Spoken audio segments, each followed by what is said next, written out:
everyone, Gary Morris here with a very special interview pod here for yourselves on the fourth official. Now, joining us today is Scottish darting sensation Cammy Menzies. Now, Cammy joins us as one of the growing number of Scottish competitors in the PDC, and as well as that, a big football fan. So it's a warm welcome and a pleasure to invite him onto the fourth official.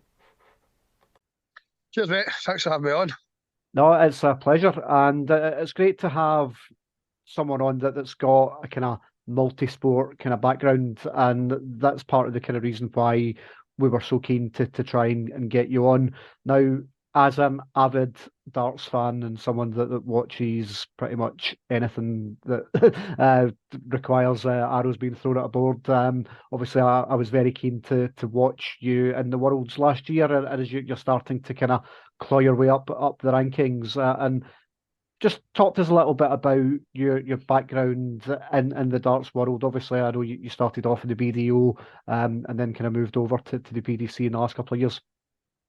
I have quite fortunate that I've kind of grew up through darts because mum and dad have played, so kind of been at it or around the scene of darts at pub level or county level, whatever it is, since I was really young. So it's something I've always played. So I kind of just took it as fun at first, and then I think with 21 I get picked for Scotland and stuff, and I kind of took it a bit more seriously the older I got. But obviously, football was my first love, so I used to play football more than darts. But I started getting better at the darts, so eventually I made a choice and don't play much football at all these days, which is a shame. But I think I was 27. I was playing WDF or BDO at the time, doing really well. Kept chasing my tour card, kept falling short, and then a couple of years ago I finally won it, and I'll hopefully keep it for the next good couple of years, and hopefully one day turn professional.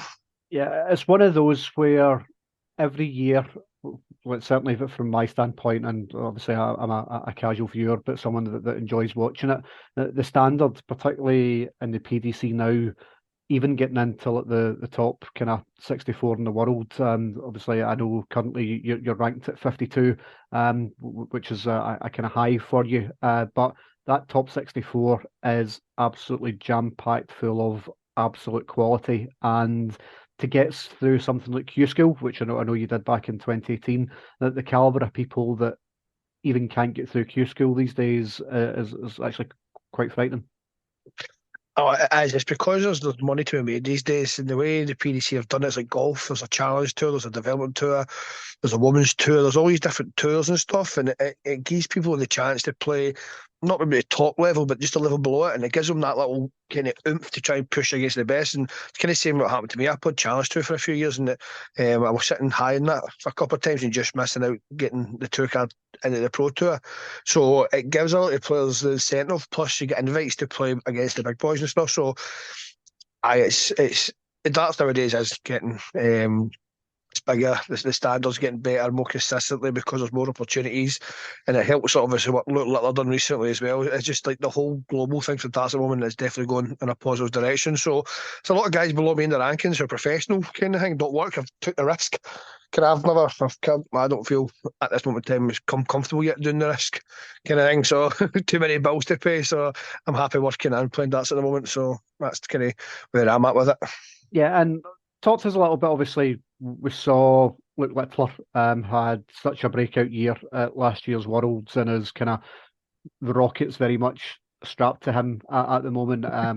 Obviously playing Premier League, and he's getting all the press coverage and everything on there. But being obviously involved in the same tournament, what's it like when someone bursts onto the scene like that? We saw it previously with Josh Rock as well, to a slightly less extent. But when you're the next big thing, he's doing incredibly well, kind of handling it all. But there's an awful lot riding on what's relatively young shoulders. Off massively. I think at the moment he's doing everything just about. So he's going to hit a point where he needs to take some me time and maybe miss a few tournaments here and there. I think he's done that recently anyway, but he's obviously the most in demand player at the moment, which is fair enough. So Josh Rock had a good year. He's maybe not at the heights, but we thought still playing good darts. He's still 21, and dart players, that's a pup. Kind of, the top dogs are still in their, what was it, late 30s, some of them 40s, some of them 50s. So darts is quite a longevity of a sport. But Luke Littler's 17. It just he seems to be taking in his stride. But we've a lot of players have known about him when he was really young, and I thought he was going to be this next big thing. It just happened a lot quicker than we thought, especially with the Worlds. I thought he could do well at Worlds, but I never thought he would get to the final. But he's obviously found an extra level since the last time I seen him play, because he was superb at the Worlds, and if he won it, I couldn't grudge him in it, kind of thing, because he was the second best player of the tournament, apart from Luke Humphries. So aye. He's doing well. I think he'll have a wee spell middle of the season, because at the moment he's busy as hell. He'll have a spell middle of the season when he'll just be like, nah, I'm just going to take a few weeks off, because it must be knackering just like staying in hotels and stuff. I do that myself, but these guys at the top are doing it week in, week out. They've got Premier League on Thursday, and then there's a European tour in Germany this weekend, and then there's a week after Premier League again, and then Monday there's Leicester. So the guys at the top are generally living out with suitcases for a long period of time, and I'm struggling with it, and I'm getting weekends off and stuff. So Yeah. the guys are struggle. They must be struggle sometimes, because they'll hardly be at home sometimes. And obviously balancing that with a home life and a full-time job as well, it must be incredibly difficult. So talk to us a little bit about your routine in terms of what does your week look like when you've not got a tournament? Is it a case of doing your job, doing some practice at night, maybe playing at the weekend, or is it slightly a bit less structured than that? Pretty much, mate. I was only till I done my back, and I used to play five-a-sides and stuff as well. But I hurt my back, and I missed a couple of tours. So I was off work for a month. So I kind of gave the football a miss for a while. But I used to play. I go to work on a Monday usually. It's just usual 8 to 5. Home, we float the board most nights, not every night, because some nights I'm knackered depending on how the work goes. So most nights I'll have an hour on the board, and then I want to watch the TV. If there's any football, I watch the football, or going to PS5 lately. Pretty much the same routine since I was working at 16, basically. So that's just the way I've always been. I don't really sit and watch TV a lot, unless it's something interesting. So recently it's been the football, but it's not been club football. So obviously watching the Scotland game yesterday wasn't good watch. But I wasn't a good game to watch at all. It was just a very disappointing game. So I had it on, but I was on the PS5 at the same time. So even I like European football stuff. Even when Rangers were all playing and stuff, I watch certain Champions League games. I watch football quite a lot, just even if it's on in the background kind of thing. So that's pretty much quite is it a battle in the house to kind of get your pick on there?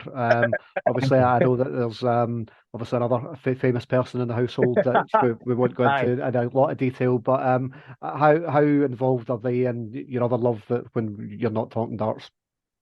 Oh, she's obviously joined the bandwagon a wee bit with me. She wears my shirts and stuff, so she obviously knows I'm a massive fan of Rangers. So I've never had that. So she's obviously she knows that as well. I will keep trying to get her to games. But every time I got offered tickets is when I'm away. Kind of thing. 'Cause every time I try to get tickets, I'm away. But I'm up. I'm going to a bowling thing the weekend of the Celtic game, so I might see what's happening this Sunday, see if I can sneak a ticket or two. But I'm away. I'm going to Paisley to see my mates, and I might see what happens on the Sunday. If not, I'll watch it in the house with my mate. So I'll definitely get her to a game, even if it's just for a friendly next year or whatever. Just every time I try and get up, every time I get a game or a ticket, or somebody's got a ticket they can give me, I'm generally away. It's always the same.